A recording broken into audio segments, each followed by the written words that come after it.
Most people think respect is something you asked for or prove. They speak louder. They dress sharper. They drop accomplishments into conversation like subtle reminders. Notice me, value me, take me seriously.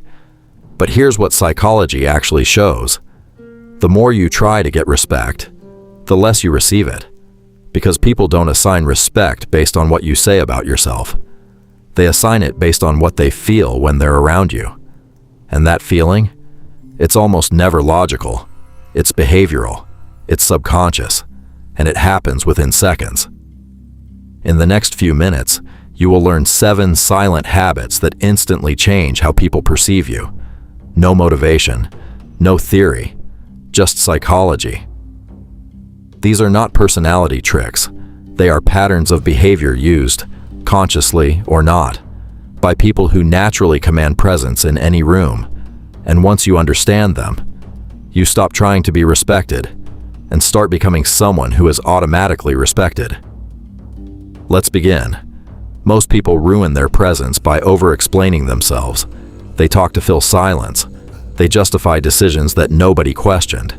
They add context on top of context until the original point is buried under noise. And here's what's happening psychologically. Every unnecessary word chips away at your authority. Not because people consciously think less of you, but because verbosity signals one thing: uncertainty. When someone is truly confident in what they've said, they stop talking. They let the words land. They don't rush to soften them or pad them with qualifications. Think about the people in your life who carry the most presence. Chances are, they don't ramble. They speak when they have something to say, and when they're done, they're done. Psychologists refer to this as verbal economy, and research consistently shows that people who speak less but more precisely are rated as more intelligent, more trustworthy, and more authoritative than those who speak more. The habit is simple. Say what needs to be said, and stop, because silence after a clear statement creates authority. Noise just creates noise. Most people react immediately. That urgency feels natural. It signals engagement.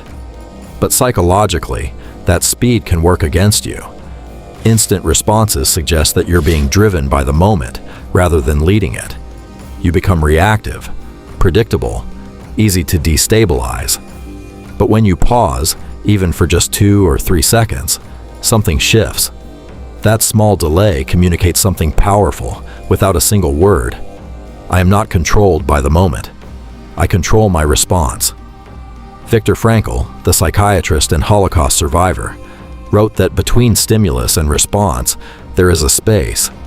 And in that space lies your freedom, your power, your ability to choose who you are in any given moment. The pause is that space made visible. It slows the conversation down. It makes people lean in slightly. And it signals that whatever you say next has been considered, not just released. Start practicing the pause, not as a tactic, but as a discipline. Because people naturally respect what they cannot rush. Attention-seeking behavior destroys authority, and it does it silently, invisibly, in ways most people never notice in themselves. Oversharing personal details to seem relatable, over-joking to break tension, over-proving your value by dropping credentials or stories that weren't asked for. All of it signals one thing: dependence. Dependence on external validation to feel secure. High-respect individuals don't compete for attention. They don't engineer moments where people notice them. They move through spaces doing what they came to do, and attention follows naturally. There's a psychological principle called scarcity, widely documented in influence research. We assign higher value to things that are less available. This applies to people too. When you're everywhere, in every conversation, every group chat, every social moment, you become background noise. But when you're selective, when you speak only when you have something worth saying, when you're present but not desperate to be seen, people start paying closer attention. Not because you demanded it, because you didn't need it. And ironically, that is the most magnetic quality a person can have. Unpredictability kills trust. When people can't read your emotional state, or worse, when your emotional state shifts rapidly based on what's happening around you, they subconsciously go into protection mode. They stop relaxing around you. They start managing you instead of engaging with you. But emotional control doesn't mean suppression. It's not about hiding what you feel or becoming cold and robotic. It means restraint. It means you observe first. You let the wave of emotion arrive, and you choose whether to ride it or let it pass. You react later, or sometimes not at all. Psychologists call this emotional regulation, and it's one of the strongest predictors of perceived leadership ability. People don't follow what they can't predict, but they will follow and respect someone who seems steady when everything else is turbulent. Think about the moments in your own life when someone stayed calm during a crisis, didn't panic, didn't escalate, just held the room. That memory probably still carries weight, because stability, when everything is uncertain, is one of the most powerful things a person can project. You don't need to perform calm. You need to practice it until it becomes who you are. This one operates almost entirely below conscious awareness, which makes it one of the most powerful on this list. The way you move communicates your internal state before you open your mouth. Rushed movement, quick steps, sudden turns, fidgety hands signals urgency, and urgency suggests pressure. Pressure suggests you're being controlled by something external. But slow, deliberate movement, that signals something completely different. Research in nonverbal communication consistently shows that people associate slower, more controlled movement with dominance and high status. It's wired into us from evolutionary psychology. Dominant individuals don't rush because they don't need to. They already belong wherever they are. When you walk into a room slowly, when you sit down without a flurry of adjustments, when you turn your head to look at someone rather than snapping toward every sound, you project the nonverbal signal. I am not in a hurry to prove anything. This isn't arrogance, it's anchoring. You are anchoring yourself in the space rather than asking the space to accept you. Slow down your movement by about 20% this week. Just notice how the energy around you shifts. Every time you ask, "Was that okay?" when it clearly was. Every time you add, "I don't know, maybe I'm wrong," to a statement you believe in. Every time you look around after saying something to gauge whether it landed.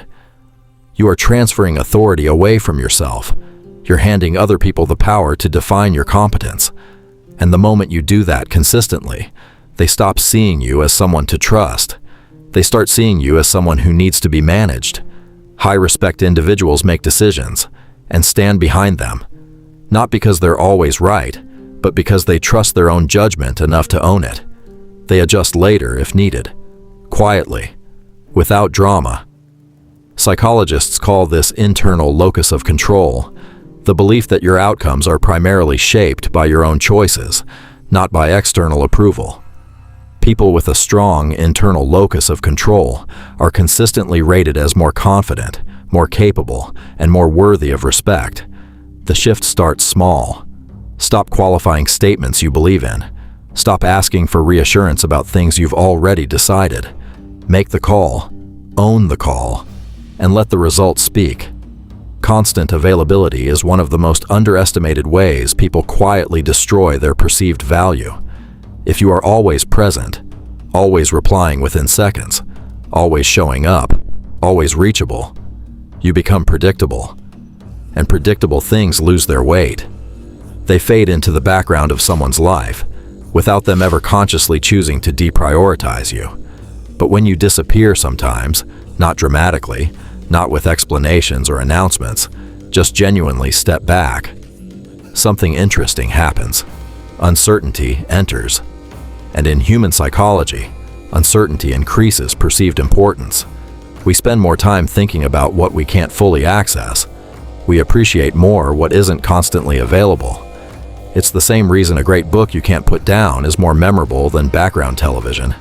You don't need to manufacture absence, but you do need to stop compulsively filling every silence with your presence. Let people wonder. Let there be space. Let your absence occasionally say more than your presence. Because value, real perceived value, lives in scarcity. Let's bring it together. Speak less than necessary. Pause before responding. Never chase attention. Control your emotional reactions. Move with intention. Stop seeking validation. And disappear when needed. None of these are social tricks. None of them are masks you put on. They are behavioral signals of something deeper. Internal control. And here's what makes this psychology so powerful. Respect is not something you demand. It's something people assign to you based on how little you need it. The moment you stop trying to be seen in a certain way, people start seeing you exactly as you are. Calm, controlled, quietly powerful. That's not a performance. That's a standard.